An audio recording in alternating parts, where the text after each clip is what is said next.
एक महिला पानघोड्याला कलिंगड खायला द्यायला गेलेली, पण हे करत असताना कलिंगड पाण्यात पडतो.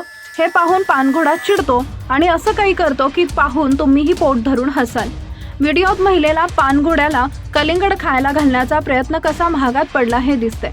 यावेळी तो पानघोडा तिच्याकडे अशी काय नजर टाकतो की ते तुम्ही पाहून हसाल. व्हिडिओत पाहू शकता, एक महिला कार थांबवून पानघोड्याला कलिंगड खाऊ घालण्याचा प्रयत्न करते. यावेळी पानघोडा ही आपल्या गुहेसारखं मोठं तोंड पूर्ण उघडून फेकलेलं कलिंगड तोंडात पडेल याची वाट बघत असतो.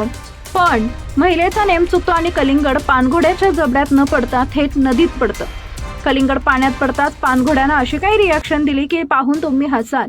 त्यानं उघडलेला तोंड बंद केला आणि त्या महिलेकडे एकाच डोळ्यानं अशी काही नजर दिली की जणू काही तो म्हणत होता, तुला दिसत नाही का, माझं एवढं मोठं तोंड, मला बाहेर भेट, बघतो मग. महिला आपली चूक सुधारण्यासाठी म्हणून लगेच दुसरा कलिंगडही पानघोड्याला खाण्यासाठी आणून फेकते, पण पानघोडा भलताच रागावला होता.